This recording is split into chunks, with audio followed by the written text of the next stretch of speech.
Até o momento, a gente não tinha feito nenhum exemplo, né, envolvendo o gráfico de uma função, o esboço do gráfico de uma função do tipo cosseno, né, que tenha pelo menos o cosseno aí como base. Então vamos tentar esboçar o gráfico dessa função aqui. É só um exemplo.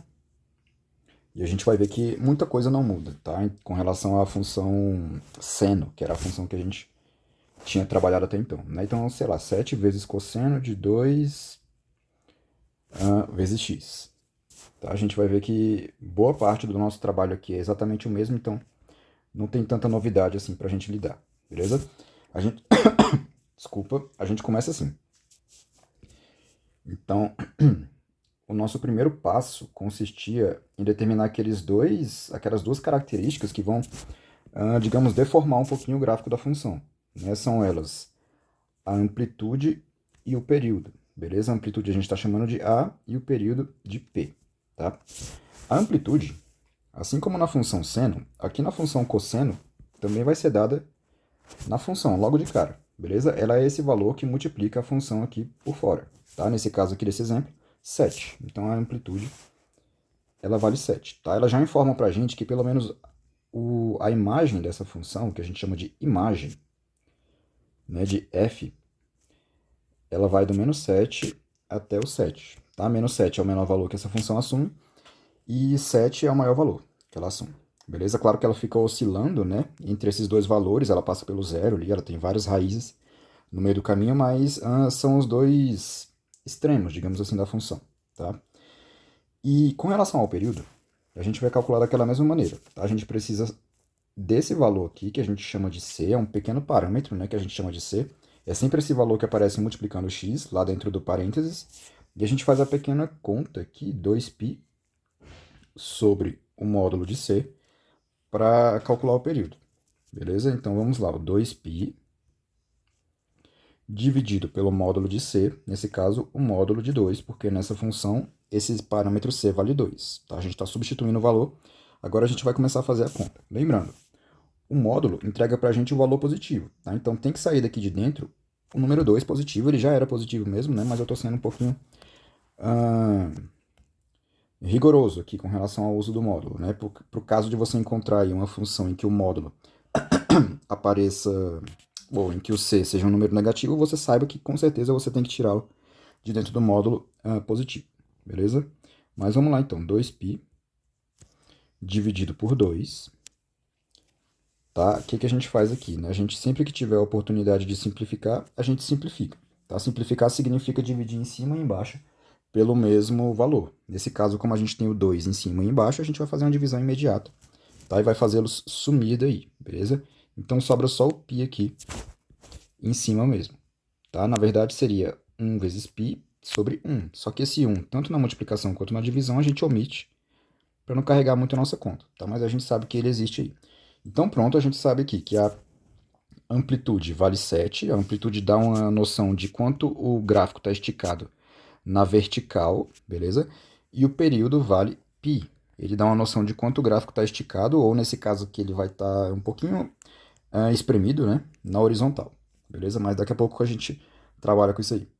Ótimo, então fizemos aqui o primeiro passo, foi descobrir esses dois valores. Agora vamos lá para o segundo passo, que consistia no seguinte: a gente recorria a uma tabela só para que a gente não se perdesse tanto nos valores, tá? Se você já estiver bem aí com relação aos valores das funções seno e cosseno, talvez você não precise dessa tabela, beleza? Mas de início, é bom que a gente pelo menos recorra a ela para a gente poder organizar um pouco o nosso pensamento aqui, tá? Então, essa tabela ela tinha a seguinte cara, mais ou menos, né? Na primeira coluna, a gente ia ter valores de referência para o x puro, digamos assim. Então a gente teria aqui 0, tá? São valores que aparecem lá no ciclo trigonométrico e eles servem para a gente ter pelo menos o norte do que a gente está fazendo em termos de conta. Tá? Então tem o 0, tinha lá o π sobre 2, tá? Então são os mesmos valores que a gente usava para a função seno. Tá? Estou repetindo eles aqui. Aí depois a gente tinha o π, 180 graus, 3π sobre 2, 270 graus e 2π. Beleza? E aí, a gente vinha para cá e colocava os valores da função relacionados a cada um desses valores de x, tá? Associados a cada um desses valores de x. Como a gente está na função cosseno, então, claro, agora a função aqui é cosseno, né? Antes aparecia um seno bem aqui, tá? Vamos lá. O cosseno de zero, aí agora, claro, os valores vão mudar, tá? O cosseno de zero, ele vale 1, certo? Cosseno de π sobre 2 vale 0. Cosseno de π vale menos 1. Cosseno de 3π sobre 2 vale 0. E o cosseno de 2π vale 1 de novo. Tá? Eu não entrei no mérito aqui desses valores, mas digamos assim, que eles são quase que o inverso do que acontece com a função seno.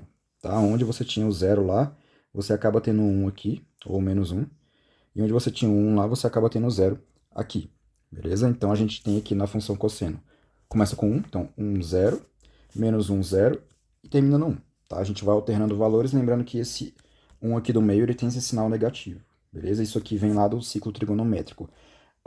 O ideal é que a gente saiba o ciclo trigonométrico, né? Mas aqui eu estou pulando um pouco essa parte para a gente não atrasar demais a resolução do exercício, que é fazer o esboço do gráfico. Mas assim, se você quiser, né, eu sempre digo isso. Se você quiser decorar isso aqui, talvez seja bom nesse momento aqui em que o seu interesse é simplesmente esboçar o gráfico de uma função que tem como base aí a função cosseno, tá? Então, assim, são poucos valores, tá? 1, 0, menos 1, 0 e 1, estão relacionados de alguma maneira com aqueles valores da função seno, porque são meio que o inverso deles, não são os mesmos, mas são parecidos de alguma maneira, tá? E poupa um pouco do nosso tempo. Claro que à medida que a gente vai fazendo exercícios, a gente vai decorando naturalmente, tá? Mas se você quiser decorar aqui, decore, tá? Vamos lá então. Aí o que a gente fazia aqui? A gente colocava um 2x aqui, certo? E aqui a gente colocava a função propriamente dita que o exercício deu pra gente. Nesse caso é 7, né? 7 cosseno de 2x. Beleza, vamos lá. E aí, o que a gente fazia aqui? A gente aplicava uma pequena transformação, porque a função ela não te traz o x lá dentro do parênteses, né? Então você não está fazendo cálculos com cosseno de x, você está avaliando valores de cosseno de 2x, tá? E o fato de ter um 2 aqui, ele muda um pouquinho os valores com os quais a gente vai trabalhar, beleza? E a gente precisa transformar esses valores aí um pouquinho para adaptar nossos cálculos. Essas transformações não são chatas, não são tão difíceis de fazer, a gente vai fazê-las aqui, beleza? Então eu já vou colocar todos os valores logo. Como é que a gente faz essas transformações? A gente pega o 2x, que é o que a gente tem lá dentro do parênteses da função do exemplo, e a gente vai igualar esse 2x a cada um desses caras aqui, tá? 0π sobre 2, π, 3π sobre 2 e 2π. E a gente vai isolar o x para cada um deles, tá? Então a gente vai ter primeiro 2x igual a 0, já vou escrever todos. 2x igual a π sobre 2, depois 2x igual a π, 2x igual a 3π sobre 2, e por fim, eu acho que vai caber aqui 2x igual a 2π. Tá? A gente vai resolver equações para isolar o x aqui.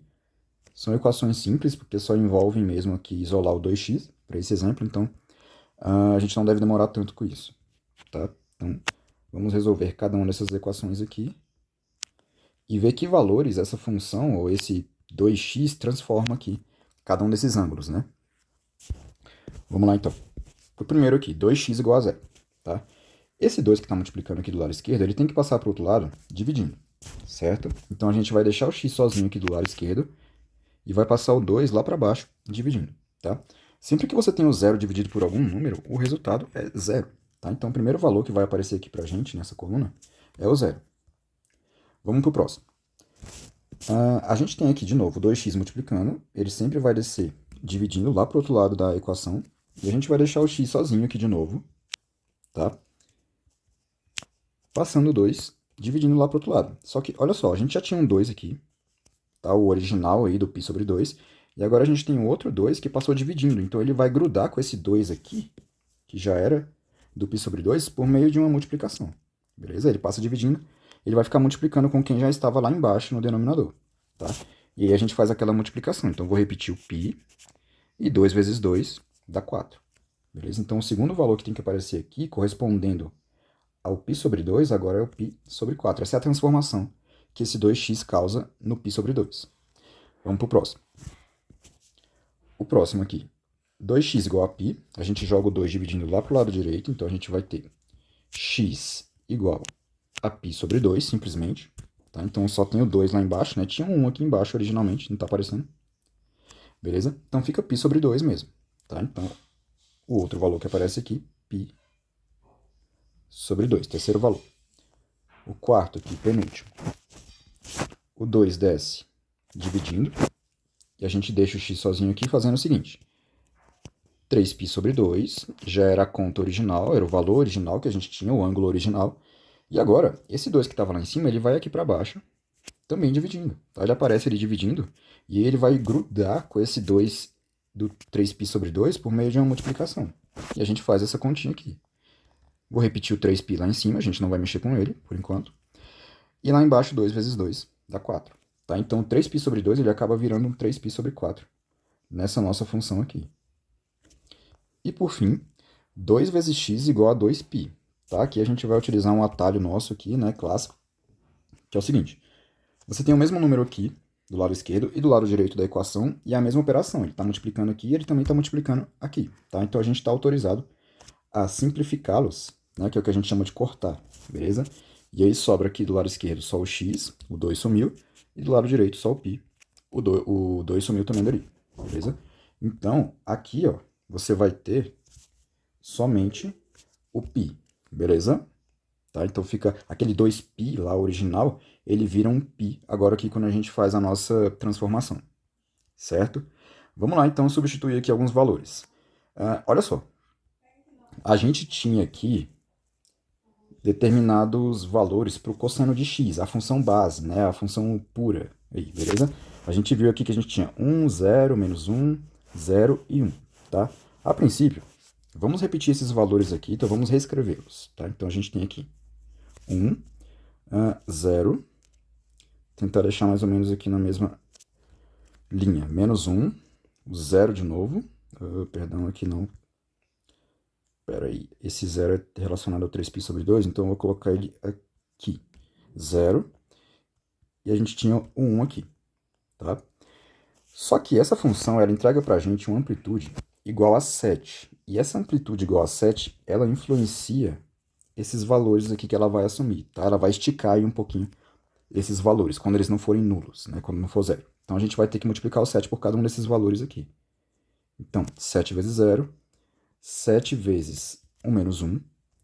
Aqui de novo, 7 vezes 0. E no final, 7 vezes 1. Tá? Vamos fazer essas contas aqui e ver a quais resultados a gente chega. Eles não são tão difíceis, tá? Porque multiplicar por 1 ou por 0 ou por menos 1 é mais agradável, né? Então vamos lá.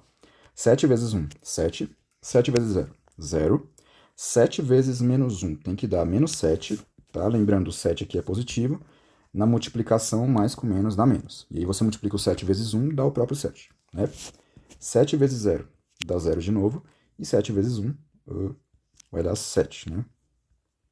7. Beleza, então esses são os valores que a função vai assumir aqui no nosso gráfico, quando a gente for fazer o esboço dele. Tá? Vai lá do menos 7 até o 7, né? O menor valor, menos 7, e o maior valor que ela vai assumir aí, 7, né? Aqui, ó, aqui, beleza? E ela vai passar pelo zero aí. Como a gente já tinha visto quando a gente calculou, quando a gente descobriu lá, quem que era a amplitude, né? 7, aí eu falei para vocês, olha só. A imagem vai de menos 7 até 7, por causa dessa amplitude. De fato, quando a gente faz a tabela aqui, a gente vê que os valores da função alteram, eles se alteram aí de menos 7 até 7, passando pelo zero, que é aí onde a gente tem as raízes dessa função. Beleza? Tá? E aí a necessidade que a gente teve aqui de fazer essas transformações aqui foi para que a gente pudesse traçar lá no gráfico os valores adequados. A gente não pode traçar no gráfico dessa função do exemplo esses valores aqui, tá? Porque estaria errado, já que essa função não tem o mesmo período da função cosseno, tá? O período dela é diferente, então isso altera esses valores aqui, dessa galera todinha, beleza? Então vamos lá, ó, a gente vai, deixa eu só marcar aqui, pra gente não se perder, essa parte aqui de verde, de azul que eu tô marcando, é aquilo que a gente de fato vai colocar lá no gráfico. Tá? Então vamos lá para o terceiro passo e último, que é fazer aqui o gráfico, né? Pelo menos um esboço aí do primeiro período, que é como se fosse a primeira volta aí no ciclo trigonométrico, né? Dessa função. Tá? Então aqui estamos fazendo um esboço, é só um rabisco do que seria o gráfico mesmo, né? Esboço do gráfico dessa função. Bora lá, deixa eu fazer aqui os dois eixos. Tá? Isso aqui nunca vai ficar perfeito, né? A gente está é só uma representação, é só para a gente entender razoavelmente como é que é o formato do gráfico. Então não se preocupe aí com a perfeição, você tem que entender mais ou menos como é que ele se apresenta para a gente, tá? E aí como que a gente faz aqui? Tá? A gente começa traçando aqui no eixo horizontal, que é o eixo X, tá? Os valores que a gente descobriu nessas transformações, essas continhas que a gente fez no segundo passo, tá? Que a gente já anotou aqui. Então é essa galera aqui, 0, π sobre 4, π sobre 2 e por aí vai. Tá? Então, eu vou marcar de azul aqui, ó. Então 0. Deixa eu ver se vai caber aqui. Eu acho que cabe π sobre 2, π sobre 4. Vai faltar espaço. O próximo. Ou, perdão, 0 π sobre 4, π sobre 2. Calma aí. 0 π sobre 4, π sobre 2, 3π sobre 4 e π. Tá? Então, aqui seriam 3π sobre 4. Deixa eu colocar aqui para o canto. Estou só copiando lá da tabela, daquela segunda coluna que a gente fez, os valores que a gente fez a transformação. Por isso que a gente faz aqueles valores, aquelas continhas lá, né? Deixa eu esticar um pouquinho aqui o gráfico. Tá? 3π sobre 4 e o último é o π. Né? O último aqui é sempre o período da função, beleza? A gente está fazendo para um período só. Agora, a gente vai traçar os limites, tá? Os valores máximo e mínimo que essa função assume. Esses valores eles são dados pela amplitude. Então, aqui 7, e aqui eu vou marcar um menos 7. Tá? Então, essa função não vai passar nem dessa reta que eu estou tracejando aqui em cima, no 7, e nem dessa reta aqui na altura do menos 7. Tá? São os valores máximo e mínimo. Próximo passo. A gente vai marcar aí uns pontinhos, né? Correspondendo aos pares ordenados que a gente tem aqui nessa função. Tá? Então a gente vai olhar agora para essa galera aqui, ó. Beleza? A gente vai parear, deixa eu apagar aqui porque está muito riscado. A gente vai parear cada um desses valores aqui. Então, por exemplo, quando a gente tem x igual a 0, essa função assume um valor igual a 7. Tá? Então a gente tem que procurar isso aqui. Tá? Então aqui, o x igual a 0 está aqui. Tá? E para x igual a 0, essa função tem que assumir um valor igual a 7. Então, ó, o primeiro ponto, o primeiro par ordenado é esse daqui. Tá? Ele corresponderia a 0 para x e 7 para y. Então marcamos ele aí. E claro, né, a função cosseno ela é diferente da função seno. Geralmente na função seno a gente começava aqui, né, embaixo, quando ela não tinha nenhum valor aí que deslocasse ela para cima. Né, a função cosseno ela é diferente. Tá? Geralmente a gente vai começar ou aqui, ou pelo menos aqui embaixo, mas ela vai ter alguma coisa aí de diferente da função seno, né? Claro que as coisas podem mudar, depender da função, mas a cara geral geralmente começa ou no 7, ou no menos 7, ou algum outro valor parecido, para esses exemplos mais simples que a gente está resolvendo. Isso nem sempre vai acontecer, mas nesses primeiros exemplos, sim, isso vai acontecer. Tá? Então a gente começou lá em cima no 7. Vamos para o próximo. Vamos ver quem que é o par do π sobre 4. Então, π sobre 4 está aqui. E a gente descobriu que o par dele é o 0. Beleza? Sempre que o 0 aparece aqui num valor seu, é porque você está sobre... no valor da função, é porque você está sobre o eixo x. Tá? Então, ele tem que aparecer bem aqui. O 0 a gente marca bem aqui. Tá? Vamos ver quem que é o par agora. Aqui do π sobre 2. Vamos lá na tabela. π sobre 2 está aqui. E o par dele é o menos 7. Tá? Então, a gente vai ter que descer aqui do π sobre 2 até chegar na altura do menos 7. E a gente marca aí o par ordenado dele. Próximo. Agora a gente vai atrás do valor correspondente ao 3π sobre 4. Quem que é o par dele? Tá? O 3π sobre 4 está associado a esse 0 aqui. Beleza? Então, de novo, quando a função assume um valor 0, a gente está sobre o eixo x. Então, a gente marca a bolinha aqui. E por último, tá? O π, ele tem como par o 7. Então, a gente vai caçar o π aqui, tá bem aqui. E a gente sobe até a altura do 7, tá? Que é essa linha tracejada que eu coloquei aqui na parte de cima. Então, a gente sobe até aqui. Beleza? Marcamos aí os 5 pontos. Agora a gente vai tentar ligá-los aí por meio da curva, né? E a gente vai ter um esboço aí do primeiro período da função 7 vezes cosseno de 2x. Então a gente faz o seguinte, ó. Primeiro ela vai descer para cá, mais ou menos assim. Depois ela desce daqui para cá, não sei se vai ficar legal. Ficou razoável, né? E depois ela tem que subir até chegar naquele último valor lá correspondendo ao π, tá? Que atinge o valor 7. Beleza? Não ficou perfeito, mas pelo menos a gente tem uma ideia de como é que ela se comporta. Então ela começa aqui no 7, tá? E ela vai decrescendo, decrescendo, decrescendo, decrescendo, até que ela se torna zero em algum momento, lá no π/4. Continua decrescendo, até que ela atinge o menor valor, menos 7, a partir do qual ela começa a subir de novo. Aí tem mais uma raiz aqui, né? Mais um valor para o qual a função é zero, no 3π/4. Cresce de novo até voltar lá para o 7. Tá? A gente começou no 7 e a partir daqui ela ia se repetir. O padrão dela se repete, tá? Depois que ela completa um período. Então ela continuaria aqui, não sei o que, não sei o que, não sei o que, ia descer de novo, atingir o menos 7 lá, e por aí vai, indefinidamente. Tá? Então, o esboço do gráfico da função é esse daqui. Tá? Aqui ó, tá a imagem da função. Então a imagem tá bem aqui, ó. Vai do menos 7 até o 7, como a gente meio que já sabia. E o domínio dessa função é o conjunto dos números reais. Tá? Não tem nenhuma restrição com relação ao x, ele pode assumir qualquer valor. A gente atribui esses valores específicos para o x só porque a gente sabe quais são os valores de seno e cosseno para esses caras aqui, né? 0, π/2, por aí vai, π, tá lá do ciclo trigonométrico. Mas o fato é que essa função ela pode assumir qualquer valor real, tá? Tanto para valores positivos de x quanto para valores negativos de x. Beleza? Ela é uma função periódica, não tem nenhuma restrição. Então o domínio é o conjunto dos números reais, a imagem seria aí do menos 7 até o 7. Beleza?